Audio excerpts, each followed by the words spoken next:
5-man final slash. Maybe that's the idea. At what, at 19?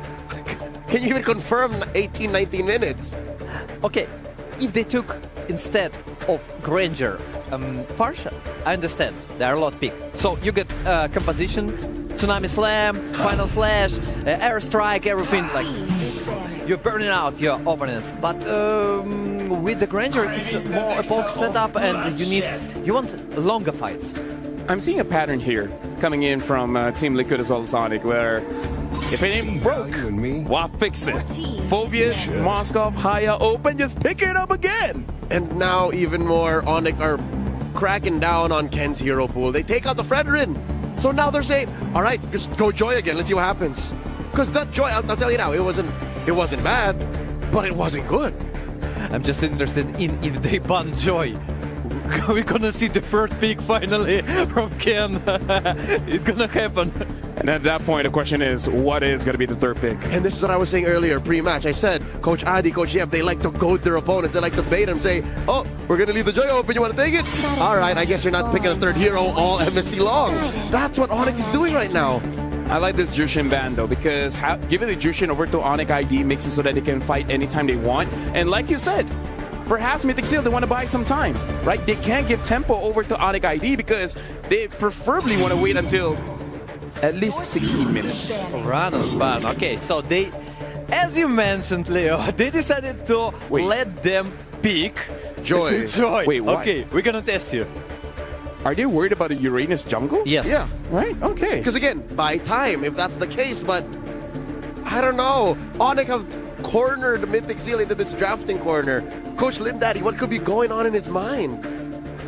It's unfortunate. It's one of the situations where you're like, yay, we got Joy, but at the same time, you kind of have to feel like maybe that's what your opponent wants. Maybe your opponent just like, oh yeah, you got your draft. Oh no, we made a mistake. Wink, wink. Anyways, I don't think they expect like that tricky.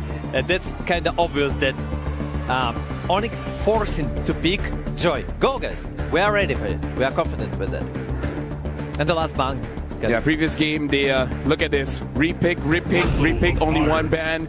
They pick up the Gato Kacha this time, so not picking up the Badang. So, okay, at least the last two picks is going to be a change. Yep, so confirmed this is a Rome Gatot in the hands of Keyboy, and then a Phobius for Lutpi.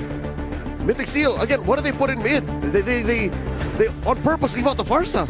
So they can still end up with the Farsa Arla combo. Selena. That too.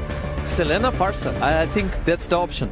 Selena, if you go with the Kalea, so the combination when you just exchange your skills to purify, and okay, It's a debut pick. We've seen this in FWI, was it? But yeah, Alice in the jungle. Talk about a third pick in the jungle for Ken. How long has he been hiding this? Yeah, we'll skip the Fredrin, we'll skip the Hayabusa, let's go to jump to Alice. Just another pocket pick, okay, guys? And Kimi, you know, in this situation, I'm okay with Kimi. I mean, when you also got additional damage dealer in jungle and also the sustainability of the, you know, I trust him. My only problem is it's a very greedy lineup. Like you're hungry for time, gold, and EXP. You need time, definitely. Yeah. Maybe that's what you need to go up against the best of the best. Woo! You gotta hope it works. And now the Eve locked in. Onic looks very traditional in the draft. So, Destroyer, before we head on over to the casters, what do you think? I want to trust in Alice. Okay, let's go, Mythic. You trust Alice? What about you? I think Onic was very decisive with that Eve pick. They might go to match point. Yeah, we're gonna see. Today, will we actually go back home early? Thank you very much, Destroyer, as well as Leo. But now, for the second game of this matchup, I'm going to give it over to Mirko and Trex. What a draft, what a series. Wow. Things never seem to surprise us here on the desk. That's an Alice that we're looking at. First time pick here in MSC 2025. Are you excited about it, Mirko? Hell yeah, I am, dude. That's an Alice in the jungle for my boy Ken. Hey, I like it. The Burmese have always shown us different picks, crazy picks in the past, and even now in MSC 2025, when we thought, all right, we've seen enough of crazy picks, they bring out another. I mean, it's picks like this that I always want to see succeed, right? Yeah. No matter how much we look at the draft and we think, is this going to work? I think the hope is that new picks are going to succeed.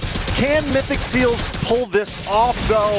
Last game, even when Onic was kind of behind, they still seemed very much in control with their hands on the wheel. I like the Eve pick, especially paired up with the Gatot, with the Phoveus. You have this box that you want to play inside, and you're trying to keep them inside of it as long as possible. So let's see if they can pull it out. Taking a look at the emblems. Also, nothing too out of control, nothing too crazy, nothing too different. Yeah, everything quite standard, really, from this time. Except the Alice pick. That's the only thing that is out of the ordinary here.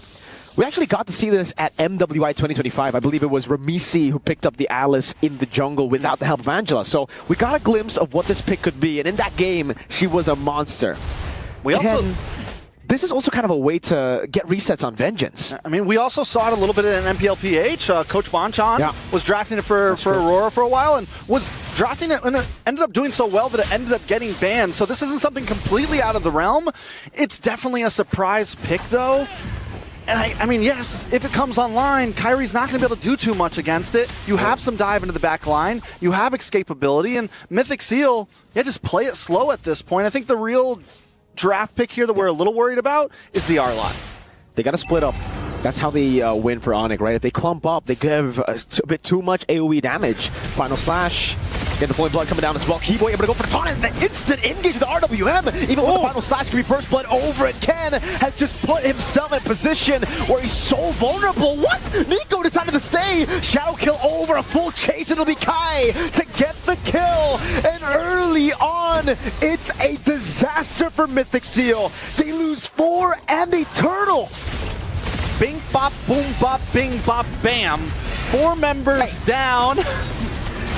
The stuff that Onic's on, you wouldn't understand. At this point, that's 4 kills. Nico stayed way too long, and I get it. They were all sitting at about 10% health. He just thought, if I could just get a couple more hits, I could turn this loss around. But sometimes that is not the way to go, and he pays the price for it. 3 minutes in, 2,000 gold lead, Mirko. This is already heading south for Mythic Seal. I don't know what to say, Trex. I mean, that couldn't have gone worse. Couldn't have gone better for Onic ID. Obviously, that's a 2,000 gold lead. Everything's within their grasp now. And guess what? They took away the purple buff too, and you really need it. You can already see how it's impacting Ken now. Dude, I think they were better off not contesting Turtle 1. Or, I mean, I don't know, if they were going to contest it, it definitely couldn't have gotten much worse. That. Yeah, there shouldn't have been an abort button at some point, and Nico did not hear the call or did not click the button. It went from being bad to really, really, really bad, and it's continuing to scale more into Onic ID's favor. Ken taking a death that early on too hurts so bad. Losing a purple buff, losing any gold at this point is a problem. Loopy going to be able to bully this EXP lane. We already knew that was going to kind of happen, so it just puts Mythic Seal at even more of a disadvantage. Uh-oh, Final Slash used up by Kun, but Loopy's done the job, done the deed. He's already cleared up the wave now, and they're looking to go for this purple buff. And I think, please get it. Ken gets it without the retribution. Take the risk. For me, I think it's scarier for Alice to lose purple buff early than to die. So the fact that he got both, the death and the purple buff stolen, was tough. Again, they go for the taunt and they just get locked down. They shouldn't be engaging on Keyboy, just tanking it up. The Final Slash comes down. Keyboy with the AOG. Look, Infernal Pursuit to everyone. Oh, this is a dream come true for Lutpi. This is what you call walking into a wall over and over again, expecting some different results. Sans, and we're seeing why the Eve pick was so crucial. The moment that Ken comes in, Sans drops the RWM, it pretty much negates any bit of healing that Ken is going to get, and they're just able to have free realm. I mean, Mythic Seal is essentially doing exactly what Onic ID wants them to. Now it's 2 turtles down, almost a 5k gold lead. Mythic Seal's got to back off. They got to slow down. Do not contest the next turtle. But then what do? You don't contest next turtle, what do? Final Slash coming down, Savero going to be caught in the tough spot, but he has Keyboy right there, and Sans, no flicker. but they don't decide to capitalize. So again, if they do decide to not contest Turtle 3, has Onic gotten enough of a lead to say, sure, we don't need fights anymore. We can just siege, we can play the macro game. There's a reason we went Moskov. I guess Zippy gets a turret and the trade. Keyboy looking for the flank again. Oh, he's holding it down. It could be caught again. It's taunt over. The quad shadow lands Nico. Able to flick around the safety. Keyboy with the AOG back again, but Ken has no way. Oh my lord, the SOD. I thought that landed on Nico. Ken has no way to contest for this, right? He goes in, he's dead here. He's risking it. Okay, he gets it. He actually gets it. Gets his purple. Kyrie did not have Retri up, which is huge. It's something. I mean, we're at this point, we're just counting purples. That's even a win for Mythic Seals at this point. I have to say as well, Zippy hasn't taken a death, which is important, right? Your gold laner, someone that's going to deal some big damage, has not gone down yet, has been able to farm at least a little bit. I do think there is possibilities for Mythic Seal, even if they don't contest this next turtle. But a lot of it comes down to how Ken approaches these fights. He cannot just come in head on and be extremely telegraphed about his entrance because, like I said, Sans is just waiting to drop it. Tongue over to Boye, Tsunami Slam locking him down. Keyboy will fall. Zippy gets a kill. Does he already have a Sky Piercer? Did he? Was that a stack or? Hopefully it was a stack. We'll see once we see items. Sky Piercer is in, so he does get a stack off that, which is a good start. And like I said, 0 deaths. He's not too far behind Severo, honestly. Only 500 gold. Mythic Seal could definitely find a power spike here. Yeah, this could be where it all changes. Lippy in the back again. Boye jumps in, zoning him. That's going to be isolation. A free kill over. Quad Shadow as well. Kai able to find it, but the RWM is a bit short. SOD won't be able to steal it, and Mythic Seal somehow find themselves on the right track. So was that the answer to how they need to approach the fights right here? Boye, if he can zone... Whoa. Good point, bud. All good. If he can zone back Sans enough to where the real manipulation doesn't come down on top of Ken, then they're kind of in the clear to take these fights. They're also finding some more pickoffs. Boye able to get some of these Tsunami Slams in. Mythic Seal trying to fight a comeback here. They have to make it really messy in the team fights, right? That's what the Arlet and Alice wants to do. As long as they don't play within the box of the Eve, I think it'll be very good for them. Yes, Kai and Lutpi kind of does the same towards the backline of Mythic Seal, but that's the gamble you need to take at this point. There's no safety anymore. Maybe if they didn't contest Turtle 1 and 2, we would be seeing more of a, sure, let's play the normal route, let's play to just get space for Zippy and Nico. But at this point, Sans and Severo, if you let them hit for free, it might just sting a bit too much. Yeah, you got to use your shield, put it off to the side real fast to keep the other swords at bay so that you can fight forward. They do lose that orange buff there. Hey. Look, people in front pursuit. I think Kai caught as well, but he still is able to escape, and the RWM locks Ken down. That's an AOG! Sans picking up a killing spree, and Mythic Seal are sent running for the hills. Keyboy just doesn't miss. Game after game, the OGs have come in so clean. Now they're going to try to defend this mid, but I don't think they're going to be able to do it. Zippy there, but here comes Keyboy. There's a flicker. Will be able to use it. Final slash being Keyboy back under turret. The quad shadow gets locked down, but he still pops in a shadow kill, and he goes for more. Has the quad shadow in the back. A free assassination to Kai, and he's back to safety. Zippy needs about 1, maybe 2 more kills, really get the stacks up. Yeah. And some of Kyrie won't be able to be that low. You know, we're seeing some of the members of Onic ID get low, but then pull things off. If Zippy can get another couple stacks in, there's opportunity there. But the problem is literally the only 2 kills that Mythic Seal have gone to Zippy. Is there a time that the spike finally happens for Ken? I don't know, not as long as World Manipulation is up.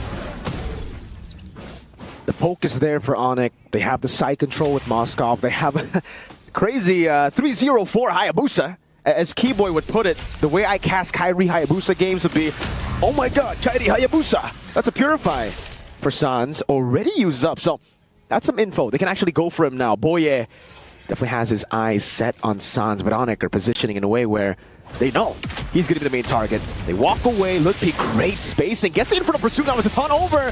Might be an all-in over to the back now. Gets give me the flowing blood. Ken caught alone. He actually jumps in the back of the vengeance. Prox comes in too. A good shutdown for Ken, but Severo joins in the fight with the SOD, and Zippy loses his stacks now. Ken with the flowing blood follow through. Kai with the shadow kill. It's a double for Kai. Oh my god. Kairi Hayabusa. There is no escape from Kyrie right now. There is no escape from Onic ID. Taking a look at the replay, Ken, I mean, it looks like they find a moment. He's able to get to the back line. He's able to get the stun. In comes Kun as well, but just not enough. And as Ken's trying to get away, keep our eyes on Kyrie here.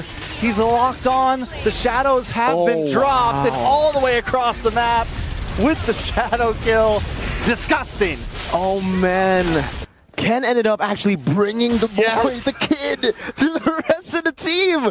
You hate to see it. No wonder. I was like, how did the shadow kill? Oh, so he waited. He waited on the quad shadow, held his ground, knows Ken was going to try the flowing blood, and unfortunately, he flowing blooded into everyone else, giving Kai a free shadow kill to just wipe these squishies.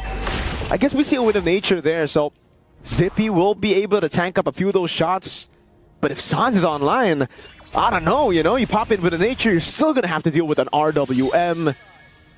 Technically Keyboy too, he does magic damage. I mean, I don't know, man. 7-0-4 Kyrie is scary right now, and that's not. We're not even adding Severo into the equation. They're winning some of these fights without Severo. When Severo does get involved, it completely turns things around. Conceal play though from Onic ID. Fraction Pulse, actually forcing out the Purify out of Sans, so they still have to respect this. Like Mythic Seal, despite the 10,000 gold deficit, are dealing ridiculous amounts of damage. I think a lot of it has to do with a lot of those kills are onto Boye, a lot of those kills are onto Ken, are onto the tanky front lines, whereas Zippy and Nico are still kind of hanging on. That's gonna be a dive to the back. RWM locking them down with the AOG as well. Now the final slash too, but Keyboy is just too darn tanky. They're gonna brute force their way. That was an interesting move by Onic. I thought maybe they would have cracked the base turret open, just brute forcing it, but no. Keyboy gets punished. Not a lot lost for Onic, just a roamer, and they have to go back. I'm surprised there wasn't enough damage there from Kyrie even jumping in and the rest of the team along with Keyboy. Nobody goes down on the side of Mythic Seal in that defense, which in my eyes is a pretty big win. Being able to take out Keyboy, at this point a trade would be a win, but they're able to get a kill for nothing and regain map control, lord up in 60 seconds. But like you said, it's still a 10,000 gold lead. Taking a look at the gold distribution between both gold laners. Severo definitely leading across the charts. They're forced to farm it together. I guess we get to see the replay of this, and again, it's the RWM just being a bit off. Had that hit, had that been like correctly placed, it actually could have been a free base turret. Kyrie also backed off. He decided not to fully commit with the shadow kill. He jumps in for a second, throws out the shuriken, comes back, and is like, no, let's just back off. Let's play it safe. Let's play it easy. They've been on the back of one straight push, you know, against the OPH, so at least we see them learning from that moment. It's an all-in. Oh! Wow, the Dark Wave actually landed on Nico across the wall there, so yeah, Mythic Seal just with the traction pulse, reading out the map. Again, their damage is pretty good. Like, for being 10,000 gold behind, they don't look like they're 10,000 gold behind. It's funny how that works, right? I really attribute that, you know, they have the double marksman, right? You have Nico, you have Zippy, both able to chunk down. Granger in general, as we said before, he was never too far behind against Severo. 3-1-1. I want to say he lost some of those stacks after the third kill. Maybe he got the death after second kill. Can't remember exactly, but still lord up. Does a Mythic Seal even want to try to contest this? They are making a way around the map. When you have the possibilities with Ken, you might be able to flicker in. This is the thing about their composition, no Trex. They're kind of forced to group up always, right? Look for team fights, and that opens up a lot of space for Severo to continue to push in the side lanes, and that's what he's been doing. Waiting, stealing camps, holding on to this wave. And Onic is going to hold on to Lord. It becomes a game of macro now, and Mythic Seal are forced to respond. Keyboy try to go for a cheeky little engage. Oh, my damage, Sons! taking half of Nico's HP bar, stealing away the green camp. 200. Lord's too low. It's an all-in onto the back. Tsunami's time over. The RWM is a bit too far away, but still get the job done. A final slice to the back. Like Kai lands into the back, now finds a shadow kill, and it will be Ken falling. It's a full team wipe as Ken falls last. It's Salvero with a triple, Onic with everything. And with about 30 seconds on the clock for each member of Mythic Seal, Onic ID should be able to wrap this up and take us to match point. It's GG. Mythic Seal tried their best. They pulled out a pocket pick, but Onyx got it.